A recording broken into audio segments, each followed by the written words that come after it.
Family circus, family feud. No trust in the trust. Buses throwing each other under the bus. The hell's going on with the Lakers? Then, of course, we have the Clippers. Is the NBA saying nothing to see here? Steve Ballmer negotiating an end to the investigation? What the hell does any of this mean? California Post superstar, reporter, our guy Khobi Price going to join us to break it all down. Then we're going to head to the Diamond. Yankees can't catch a break. The Dodgers get off the schneid. Pete Crow-Armstrong hits the White Sox with a walk-on and a walk-off. Plus, is Oregon the team to beat in college football this season? All that coming up on Schein Time. Don't stop. Keep it coming, baby. Don't stop.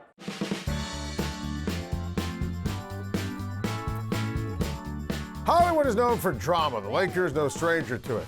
But in this latest script, it continues to have unexpected twists and turns.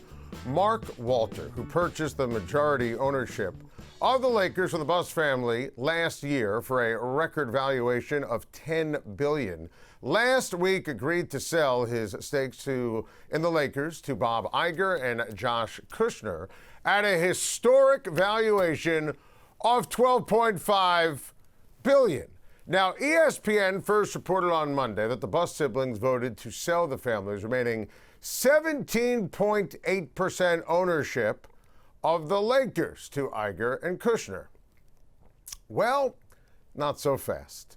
In a letter obtained by the California Post addressed to the lawyers representing her 5 other siblings in the Buss family trust, Jeanie Buss's lawyer, Adam Schein, stated that Jeanie did not agree to sell the team and that any votes of the Buss family selling would need Jeanie's approval.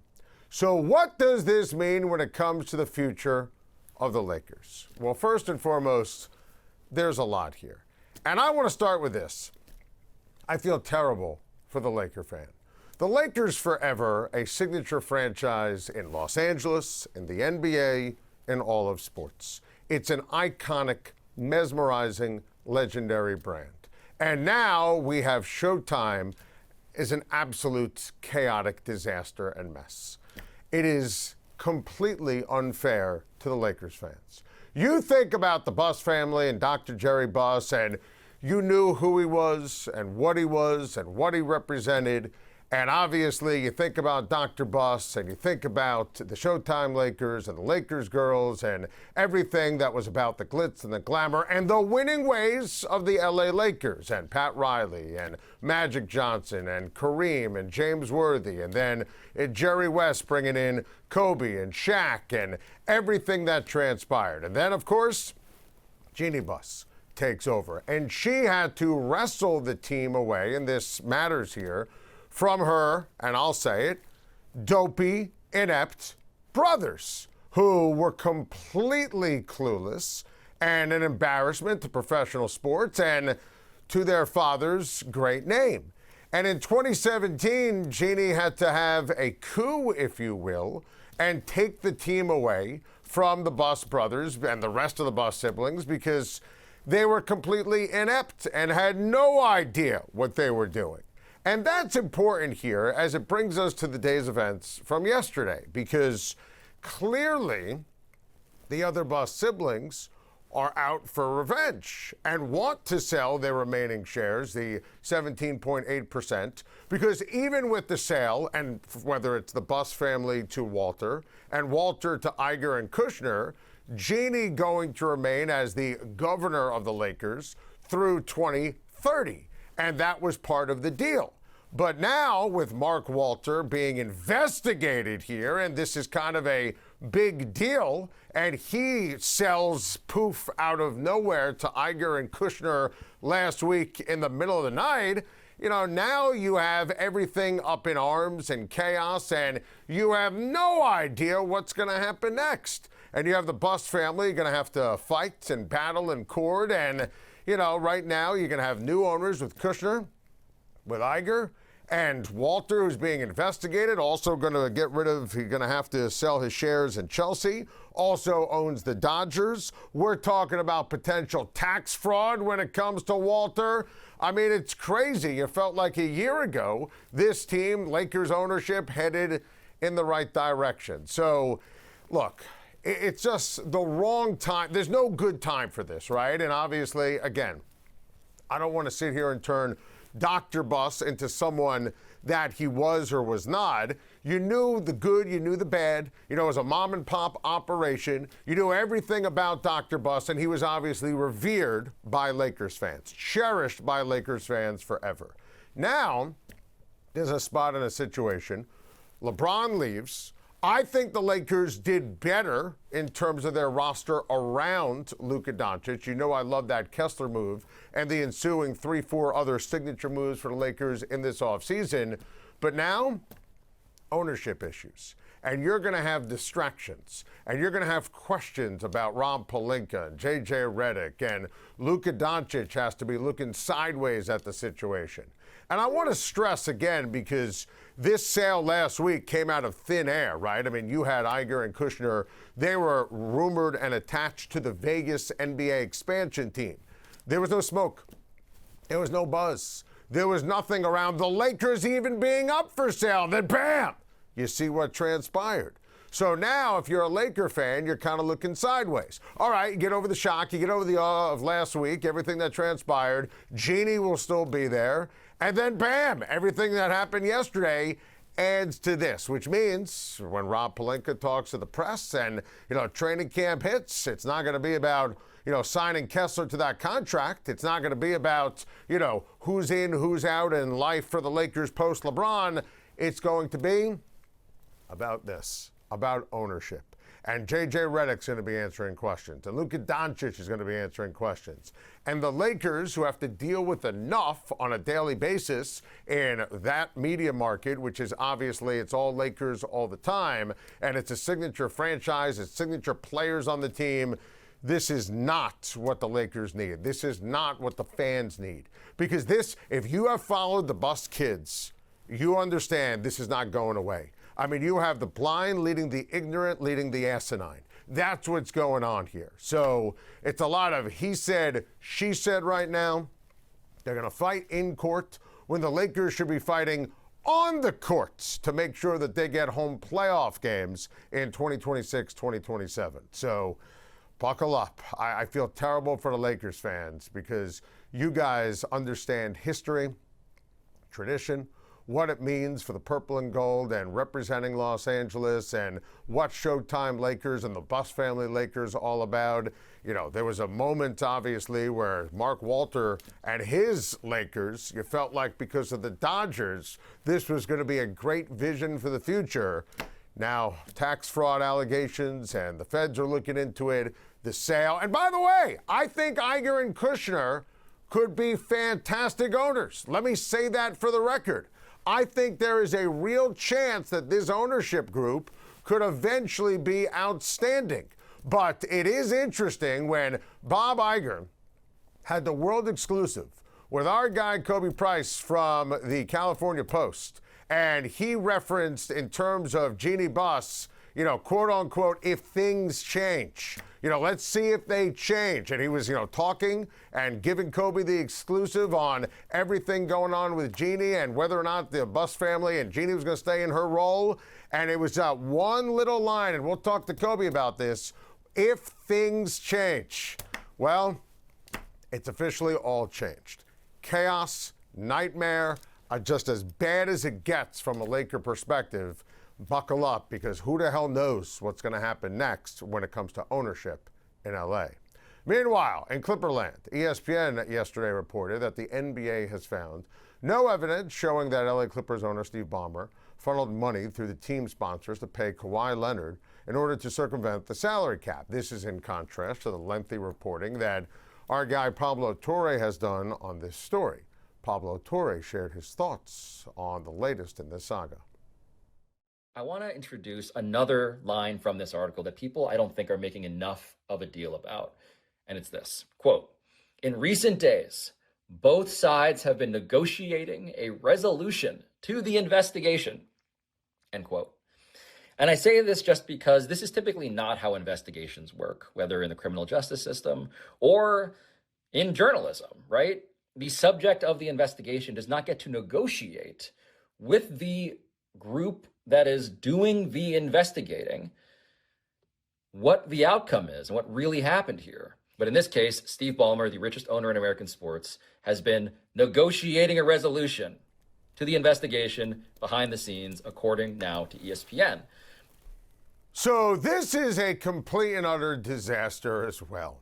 And Pablo Torre, who is a terrific journalist, has been all over this. And spoiler alert, whenever the NBA gets around to an official ruling, Pablo Torre is going to have more. And Pablo Torre is going to investigate his ass off and have even more information that the NBA or anyone else involved wants public. I want to go back for a second to my original take on everything that transpired with Kawhi Leonard and Steve Ballmer and the Clippers and everything illegal, circumventing the salary cap, everything that transpired. There is no doubt in my mind that Kawhi Leonard and the Clippers and Steve Ballmer are all guilty. There is no question about it. Pablo Torre's reporting on this has been absolutely superb.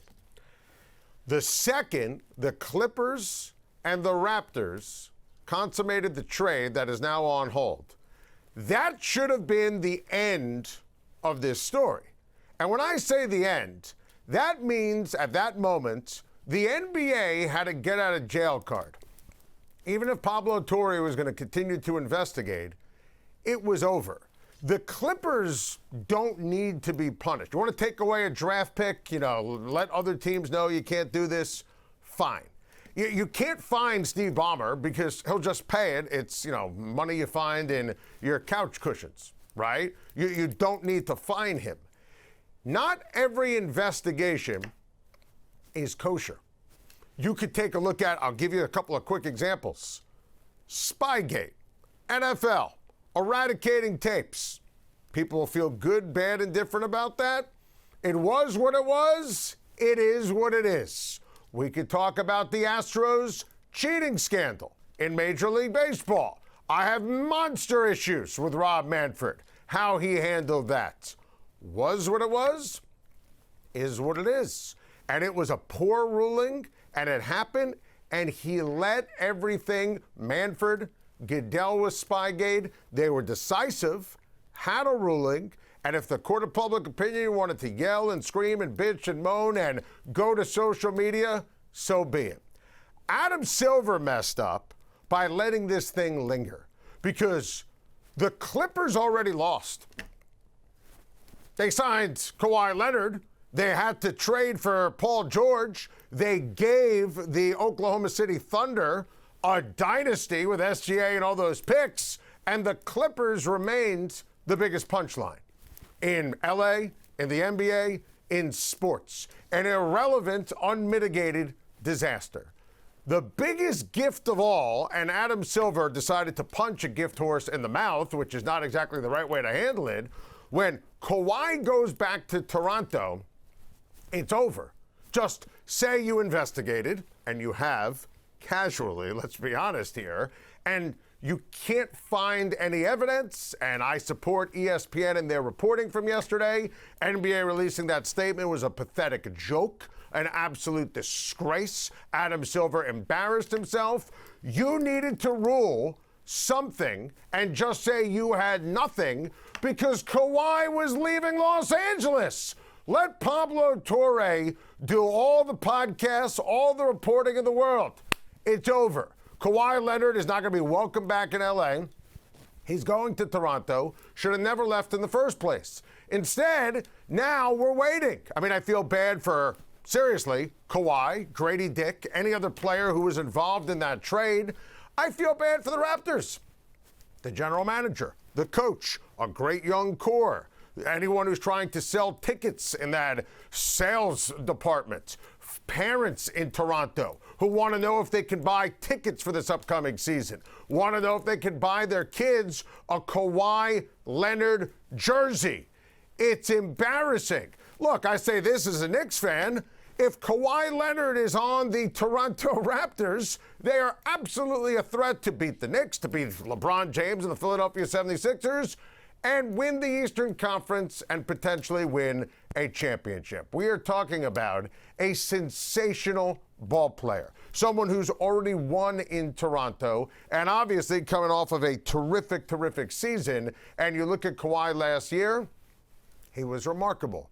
And he was back to being the two-way superstar that he's always been throughout his incredible career. So I look at this as a complete and utter PR nightmare, a fiasco. The trade should have been the end of it. We said as much on Schein Time. That was a blessing. And Adam Silver, who has no idea what he's doing, completely fumbled. He had a golden opportunity by Kawhi getting traded. Now, everyone's waiting. Everybody's waiting. You know, the schedule just came out. We can't even talk about the NBA schedule because it's being trumped and superseded here by nonsense and drama created by the NBA. So this is a terrible job by Adam Silver. Terrible job. So what I would do, and I'll go back to that original ESPN report from yesterday, is I would do nothing. Let people with platforms and shows and social media just be critical. Let Pablo Torre continue to investigate anything. And that should have been done from the NBA standpoint in July, because Kawhi's done. He's not a Clipper. He's not in Los Angeles. Let him go to Toronto. Instead, you can't even get this part right. What a complete and utter fiasco. Joining me right now to discuss everything that is happening with the Lakers and the Clippers, California Post superstar, reporter, our guy, the great Khobi Price. Khobi, how are you, my friend? I'm doing even better with that introduction. That's incredible. I appreciate it. I appreciate you. Listen, you are the best, my friend. I want to go in reverse order here, and I want to start with what we were just talking about with the Clippers because, listen, this whole thing is a mess. It's a bad look. I think the NBA had a way to kind of get out of this, and frankly, they dropped the ball on it. What are you hearing on the latest when it comes to Kawhi Leonard, the Clippers, the Raptors, and the NBA investigation? I mean, a lot of what you were saying in your segment right there, just in terms of, I reached out to the league myself because, they did mention in their statement after the ESPN report came out, and, they said there were, I forget the exact phrasing, but they mentioned there were inaccuracies, right, in the story. So I reached out to the league and I asked, okay, what exactly are the inaccuracies? Because it wasn't just like a 5-sentence report. It was a pretty lengthy story. So what exactly are you basically contesting? Didn't hear back from multiple people I reached out to. And I think, honestly, at this point, it just kind of like we were saying, it's a bad look for the league on a multitude of fronts. This Clippers, Kawhi, situation is an issue on its own. But I've said this before. This is also an integrity of the league problem. And it's not just this. I mean, I know we'll talk about the Lakers later, which I don't think that's as much of an integrity of the league problem. But we're not that far removed from Jonte Porter getting banned from the league because of after an investigation that revealed that he leaked confidential health information to gamblers and then limited his own playing time for prop bets, right? We also have the Terry Rozier ongoing situation not that long ago.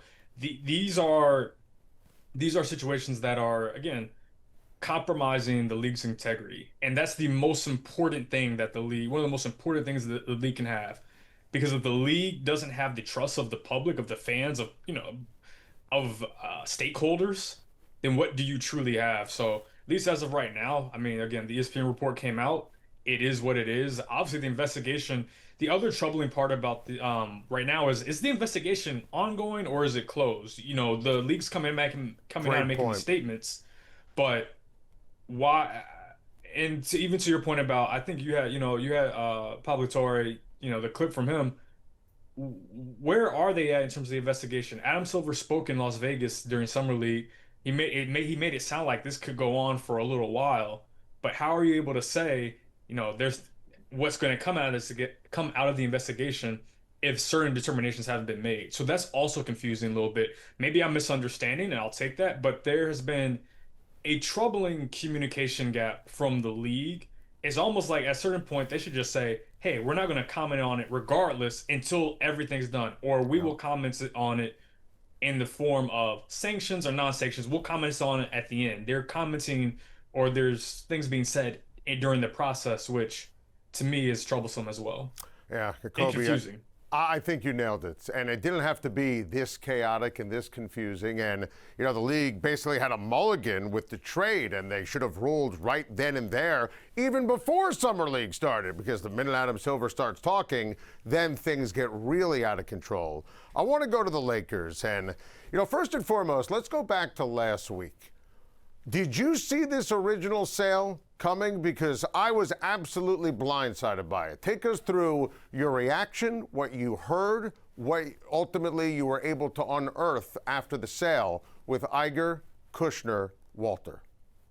Yes, I mean, to answer your original question, no, I'll be honest. I did not see this sale coming. It did really come out of left field.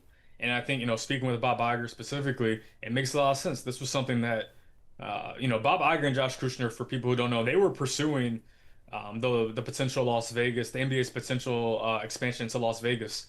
And they were one of the main ownership tandems, ownership groups that were, that could have secured ownership of the Vegas team. But, and Bob Iger told me this on the record, they got basically word that Mark Walter could be potentially selling, and Josh Kushner made a call to Mark Walter, and they really worked it out in the matter of over a weekend, within three-ish days, to find an agreement for Mark Walter to sell the Lakers to Josh Kushner and Bob Iger at a valuation, a historic valuation of $12.5 billion. And so, all that being said, I didn't know, and there were a lot of people within the organization, also outside throughout the league, who had no clue this was coming. So once Ramona Shelburne, my VP, and kudos to her for breaking the story, puts that out, I mean, for me, it was, time to work, time to, figure out what's going on. And, you have the conversation with Bob Iger, learn that, a lot of this, like, in terms of capital, uh, Thrive Eternal will be part of this deal as well, which is a company that Josh Kushner founded. There are limitations to just how much that entity can be involved. I believe it's about 20% of the purchase based off of league rules, but it'll also be a lot of capital coming specifically from Josh Kushner's side. I know it's been reported, put out there, that he has a net worth around $5 billion. So he'll be, probably the money part of it. And then you do have Bob Iger, where it's looking like, once the dust settles, he'll be the one, Iger that is, being most involved or more involved in the day-to-day operations of the Lakers.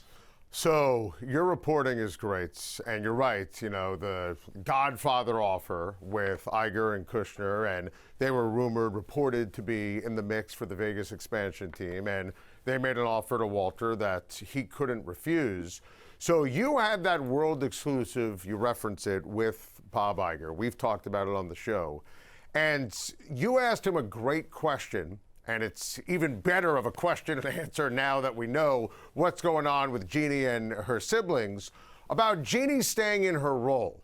And there was one little line, and I read it, and I thought about it, and then I said to myself, well, it's probably just a throwaway line. But it wasn't nothing when Iger said, if things change with regards to Jeanie. Take us through the conversation with Iger, how it relates to Jeanie, and what the hell happened yesterday with Jeanie and the Buss family? Yeah, I know that specific, the entire quote, but then that specific part of the quote conversation, caught a lot of eyeballs, and understandably so. I think, context is important to note that, he didn't specify what he meant by if things change, but, reading between the lines, usually when NBA teams are sold, there's an opportunity for the other, because usually it's very rare for an NBA team or any sports franchise to be 100% owned by a certain person, an entity, a group, right? So typically you have minority owners, stakeholders, shareholders in the organization. A lot of times when a new majority owner comes through, there's an opportunity for the minority owners to sell their shares, sell their stakes of the franchise. So I don't want to put words in his mouth. Obviously, he said what he said within that quote, but I could imagine, in the back of his mind, there's a potential, and there always is potential, this is not just the Lakers, but any of the team, there's potential for the Buss family to sell. They may be looking, and we kind of see it, they may be looking to, take advantage of this higher valuation of the Lakers. Maybe they'll want to sell, and if they do sell, that obviously would change Jeanie's position as governor. So then you keep that and you look into what happened yesterday on Monday, and the siblings, 5 siblings outside of Jeannie, they vote to sell the franchise, which in their positions makes a lot of sense. You already sold a significant amount of the franchise, or your stakes in the franchise, shares in the franchise last year, made a lot of money. You can make even more money with this higher valuation, and then completely, you move on from the franchise that, quite frankly, that's caused a lot of, I would imagine, a lot of stress, a lot of dysfunction within the siblings or around the siblings. So that part, but then that's the part where we don't know, because obviously, at least as of right now, Jeanie Buss still remains the Lakers governor. And after the letter her attorney sent to her siblings' attorneys, it looks like there's a possibility where that's going to remain the truth, or remain the case beyond today and beyond the eventual sale of the Lakers from Mark Walter to Josh Kushner and Bob Iger, because that still has not been made official and may not be for some time. Khobi, do you get a sense, just based upon the people you've talked to in the last 24 hours, literally since the multiple reports yesterday, any idea? We could talk about legalese, we could talk about the nature of the Buss family. How is this going to play out with the Busses? Yeah, I mean, that's something that I'm still trying to get a better handle on myself. I mean, there's a possibility that this could be taken to court. One part that was important amongst many was that, part of what was being asked is that the siblings recognize Jeanie Buss as the controlling owner. I think that was the exact phrasing they used, controlling owner, you say governor of the Lakers, and to basically, retract the votes, or basically retract the sale, and, acknowledge that Jeanie hasn't approved this. And the argument that Jeanie's lawyer is making is that the siblings don't have the power to execute this sale. And the siblings' argument is that there was a tag-along clause when they sold the team to Mark Walter, and that gives them the power, again, with the trustees, in which they could make the sale. But Jeanie's side, or Jeanie's lawyer, attorney, is arguing that's not the case, and citing a 2017 court order, which basically, I'm trying to take this legalese, this court information, and change it into plain English, basically saying that the purpose of this, of all of this, is to make sure that Jeanie remains, for her life, remains in this position for the remainder of her life, unless there's another court order that essentially says otherwise. There has not been another court order that says otherwise, so from Jeanie's side, they're arguing that this is still relevant. This is still how it should be, and unless Jeanie is voting and says it's time to sell the team, then the Buss family part of it cannot be sold. All right. How about the Lakers on the court? I know there's a lot here. It's wild. Because, Khobi, I think the Laker fan is terrific. Seriously. I think that Lakers fans are smart. They're passionate. Look, I think the Lakers had a terrific offseason. And I still think LeBron has a lot left in the tank. I think he's going to be great for Philadelphia. I like the way they built the Luka Doncic Lakers. And I think that's what they did. They built a team around Luka Doncic, and I'll give everyone involved credit for that. I think this roster, J.J. Redick can maximize when you look at his skill set. Now, obviously, there's going to be chaos. When you're doing your job for the California Post, you're going to be asking Rob Pelinka and J.J. Redick about ownership of the Buss family and lawsuits. So how is this all going to impact the 2026, 2027 LA Lakers? Well, I mean, even if it's not from a roster standpoint, because the roster at this point is kind of filled out, right? And the other thing about players, players play, right? Coaches coach for the most part. I was going to say general managers general manage, but that doesn't fit as well. But that's the point that actually is interesting. Again, players play, coaches coach. What does this mean for Rob Pelinka? Yep. The architect of, essentially, of this roster of the Lakers. It'd be helpful if some of this was, sorted out before one of the most consequential off seasons for the Lakers in recent history.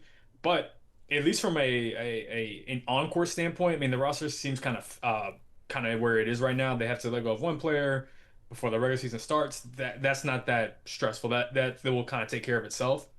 But where does Rob Pelinka kind of sit in all of this? It felt like, with Jeanie Buss as governor, Rob Pelinka's security, the job security was higher just because, the relationship between Jeanie and Rob.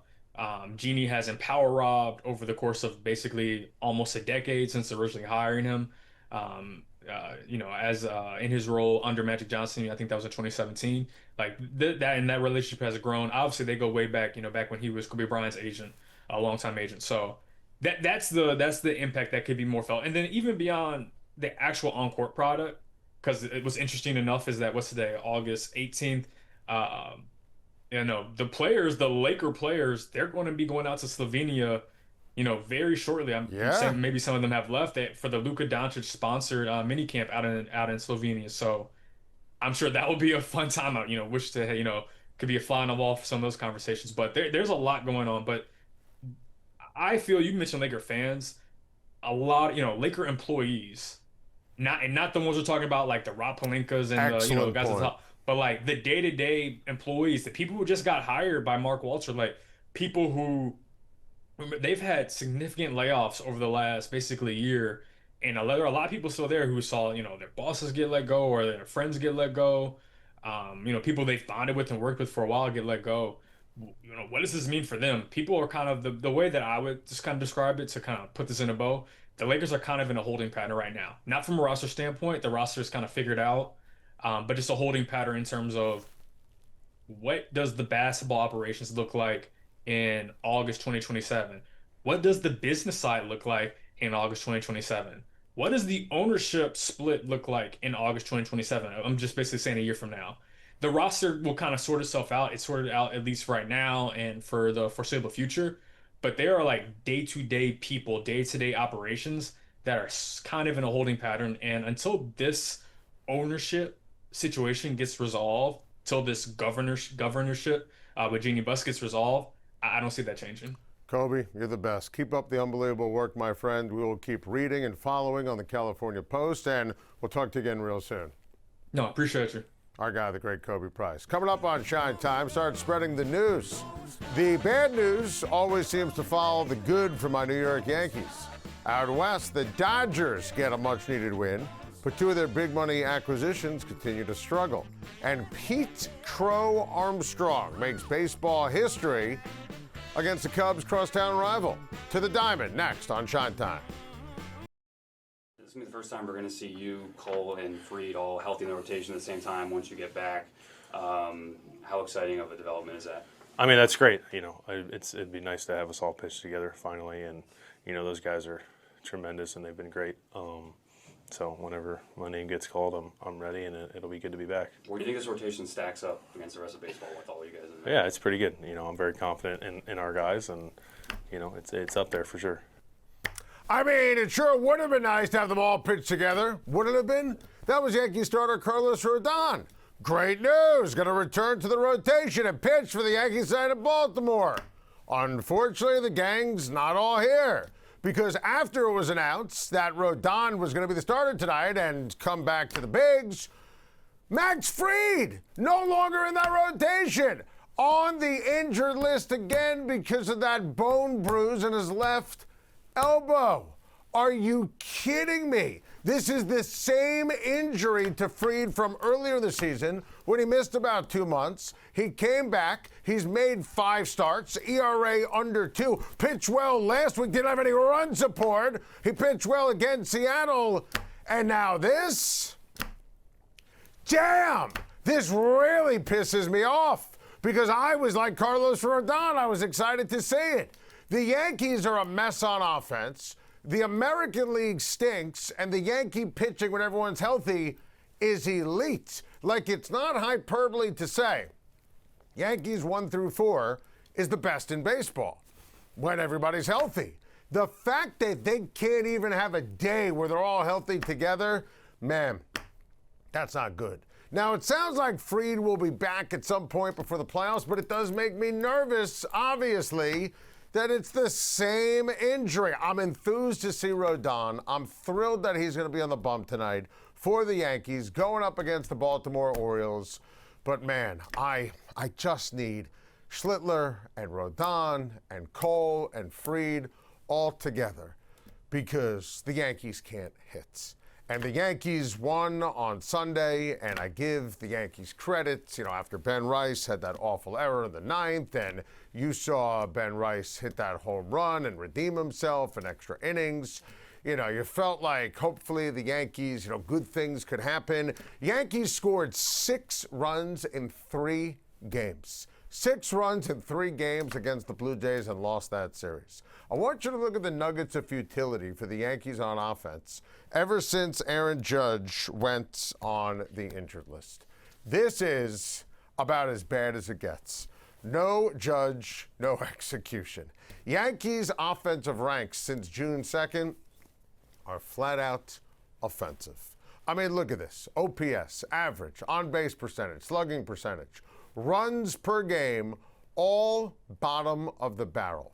And it's kind of crazy when you take a look at the standings for the American League East. I mean, all of a sudden, the Baltimore Orioles are alive. Not alive and well. They're 3 games under when you take a look at 500. But the Blue Jays and the Orioles are all still alive for the final wild card spot with basically everybody else in the American League. And Baltimore has played really well. Baltimore has played well recently, just played well against first place in the AL East, Tampa. So it'd be nice to see the Yankees have the ability to go out and find a way to win this series. But, man, the Yankees' offense is impossible to watch. You look at their approach, it's disgusting and disgraceful. They're wasting all these gems. I mean, the fact that, Weathers didn't even get a win on Sunday, and eventually the Yankees won the game. Fried last week. I mean, Aaron Judge, we need you back in the worst possible way. This Yankee offense is brutal, awful, offensive to the senses. Just an absolute awful time here in terms of watching this team. Stanton's not even close. Bellinger, at least, is on the verge of starting a rehab assignment. But losing Max Fried, the strength of this team, I mean, it's supposed to be, right? Without Judge and Bellinger and Stanton, the starting pitchers and Bednar. The fact that you can't even get great news at the end of the day, man, that's rough stuff if you're a Yankee fan. Dodgers got 2 home runs from Shohei Ohtani last night and crushed the Rockies 11-5 to get a much-needed win. Now, after the game, Dave Roberts, the manager, faced more questions about more of LA's other big money stars. With Kyle Tucker, you'd given him a mental day off. Just when you look at whether it was the error in the outfield, does it start to feel like things are kind of compounding on him, or how are you seeing him just handle the frustrations like a game like today for him? He's frustrated. Certainly, the play on right field, there's indecision, and catching a baseball at your ankles is kind of speaks to kind of where his head is at right now. It's not from lack of effort, care. It's just kind of right now, I think that, he's kind of fighting. So we got to keep supporting him. And, that's what we got to do. We got to keep supporting him. So Shohei Ohtani hits a couple of home runs. Blake Snell wins his first game of the year. Crazy but true, and he looked great last night.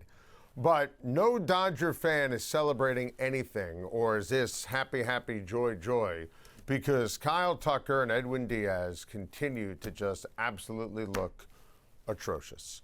And look at these nuggets of futility here.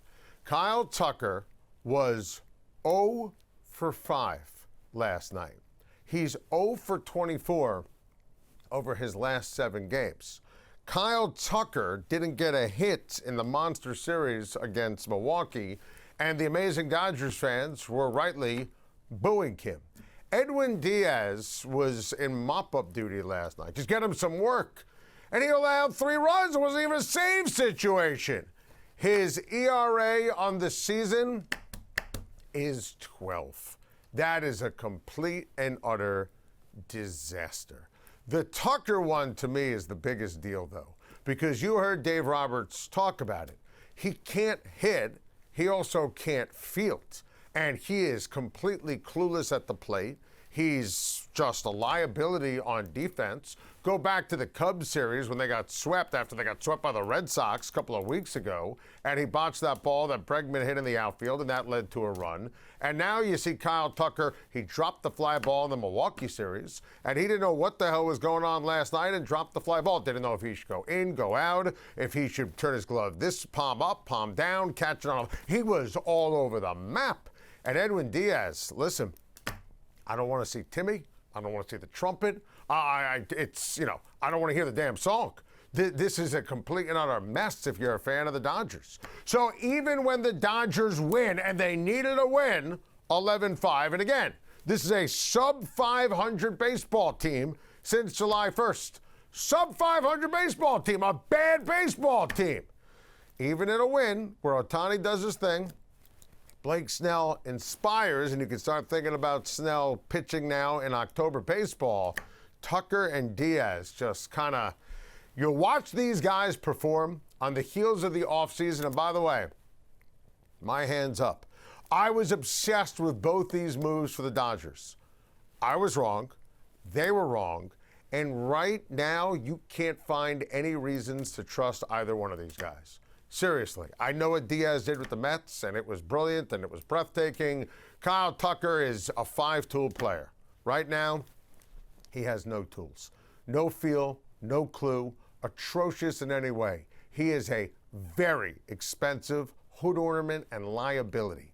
And Dave Roberts, whenever he talks to the press, he is completely at wit's end right now with both these guys not holding up their ends of the not so much a bargain when you take a look at their contracts.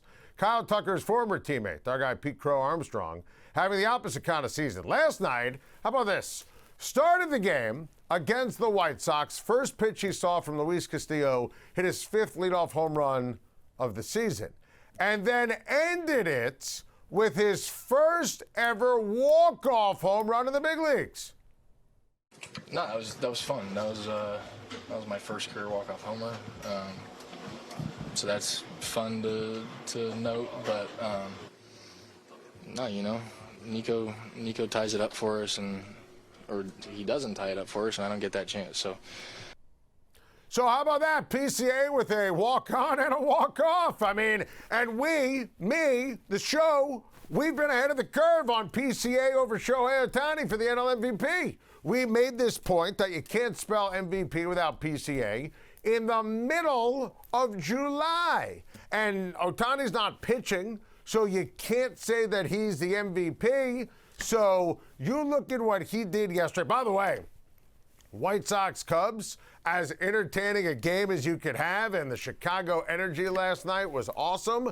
You look at PCA on the bases, you look at PCA in the field, 30 homers, 30 steals. I mean, the guy is unbelievable. What a day last night. What a season. The Cubs, to me, are a force and a factor when it's all said and done here for the postseason. To win a round or two, I think that Pete Crow-Armstrong is just incredible to watch. He is an MVP on every single level. He deserves the award. Basically, if you go to DraftKings, they're even right now in terms of the favorite. I live for Ohtani. I invented the Ohtani bandwagon. No one appreciates Ohtani in history more than me. I don't even think it's close this season in terms of PCA MVP. The AP preseason top 25 was released yesterday, with Ohio State ahead of Oregon for the top spots. Is that the right order? And what will Indiana have to say about being number 6? Come back on Schein Time.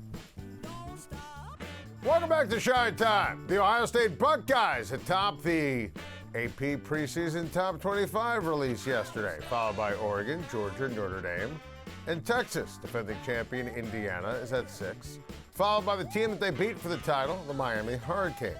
So the Big Ten is the top 2 teams. SEC teams received 0 first-place votes, but the SEC leads all conferences with 9 teams in the top 25. So a couple of things here. Number one, preseason college football, college basketball polls mean nothing. Never have, never will. Now, they mean even less because of the transfer portal and NIL. But obviously, you look at something like this, and it's significant when you take a look at the top 25.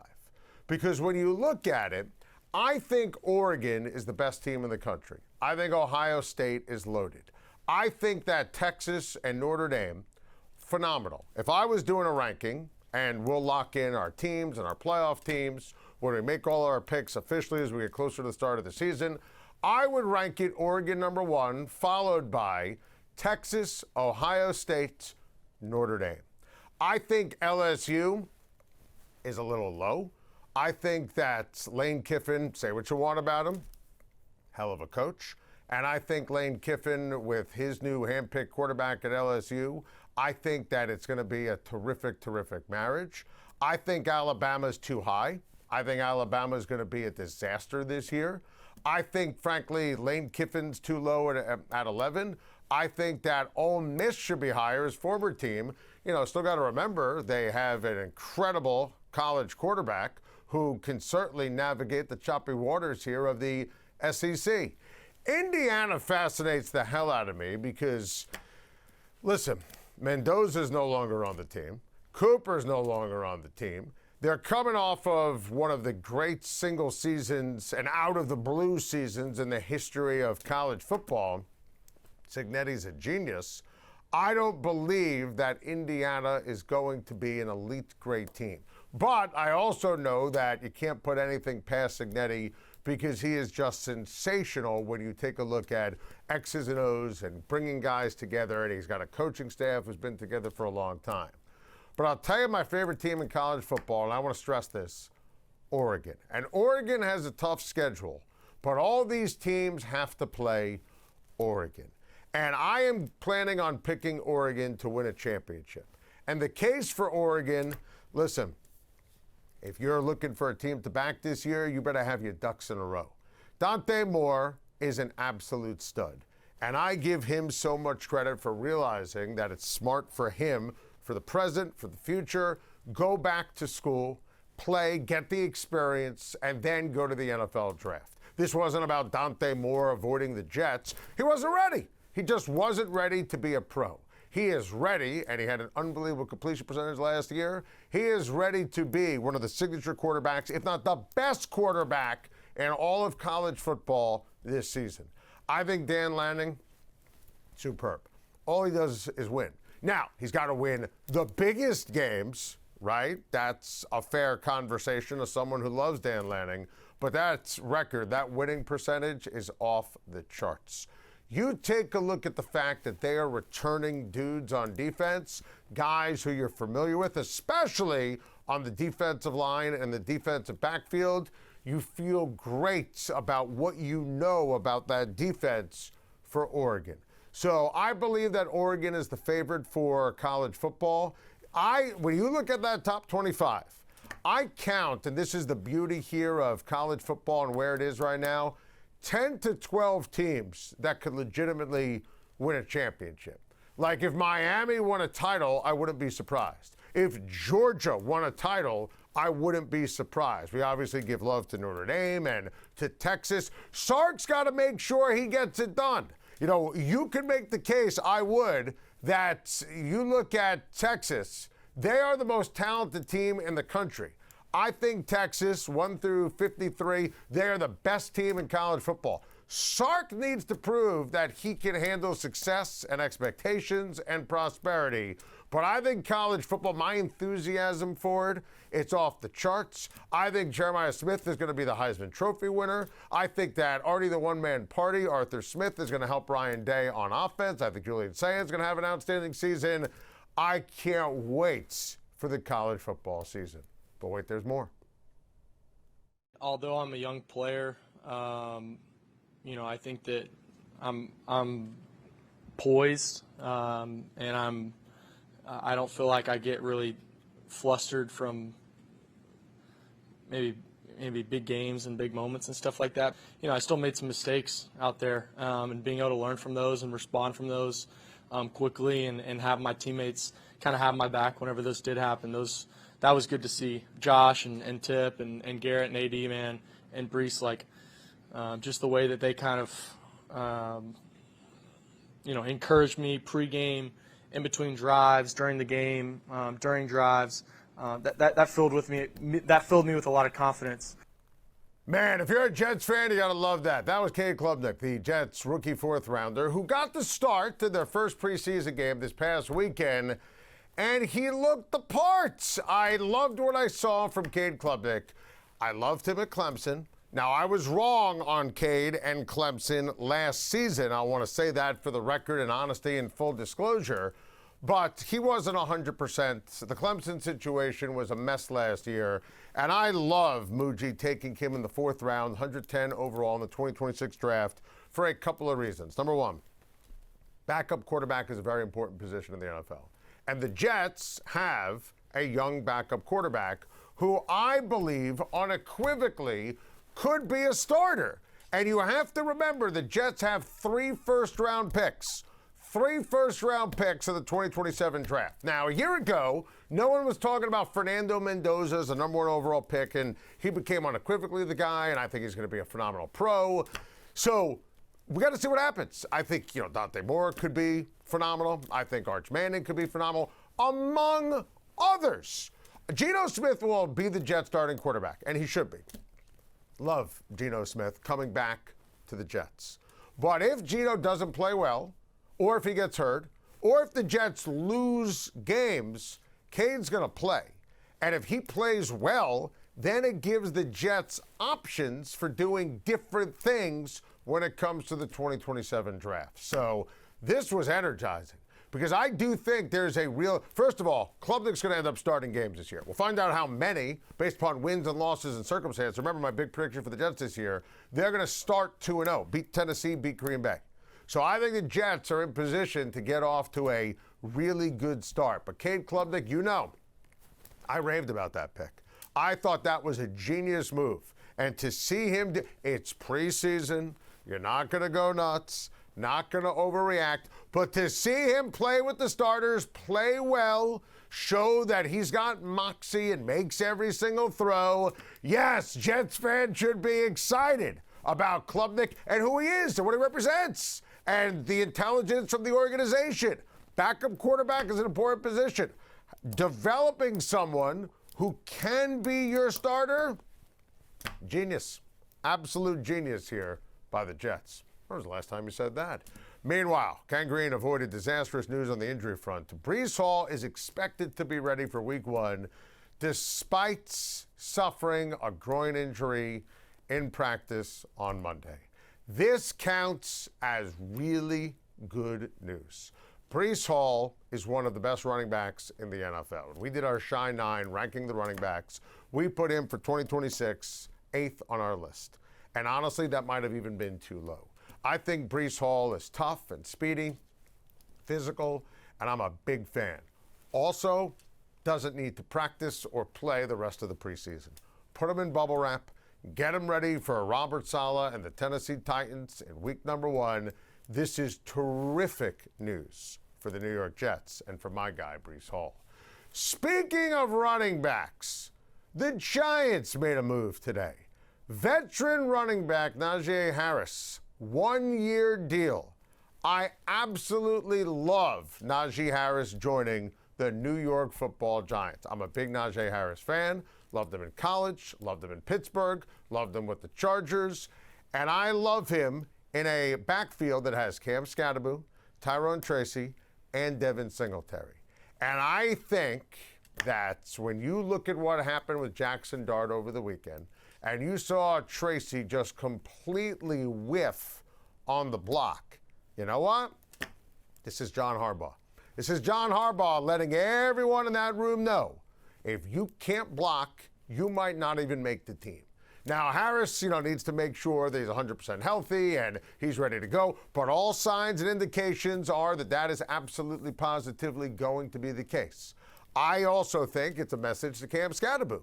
Message to Cam Scatterbo in terms of, at the end of the day, making sure he doesn't do dumb things and make sure he stays healthy and make sure he's not doing backflips at the end zone or at Fanatics Fest. Cam Scatterbo, I love him. Terrific player, tough as nails. He's just an outstanding energizer bunny. He needs to make sure that he's available for the New York Football Giants. You know, I like the Tracy pick, and I think he's got talent. You can tell he's in John Harbaugh's doghouse. And I like Harris. I think he can play. I liked him again. College, Pittsburgh, Chargers. And he wasn't 100% healthy last year. I think, assuming he's healthy now, this is going to be a really good signing with a lot of upside here for the Giants. And remember, and this is important to me, I always look for these kind of clues. John Harbaugh coached against Harris for all those years in the bloodbath battles with Baltimore and Pittsburgh. So for John Harbaugh to say, I want Najee Harris on my team, that matters. He's not going to sign someone like Harris, I know it's August, to be a hood ornament. He's going to sign with a point and a purpose and a role. Maybe it's to move the chains. Maybe he could be the starting running back. Maybe it'll be some goal line situations. Maybe it's to light a spark and let Tracy know, you better make sure you pass protect and Jackson Dart doesn't get bludgeoned like he did over the weekend. So this is terrific. And it's another example, not so minor example, of the John Harbaugh New York Football Giants. And I love that for Big Blue. That's the show. If you miss any portion of the show, just do what I do and watch it over and over and over again. Subscribe. Hit the like button. You can debate the order. Go like, then subscribe. Subscribe, then like. Just make sure you do both. Go to the new YouTube page at Schein Time. We'll see you tomorrow on Schein Time.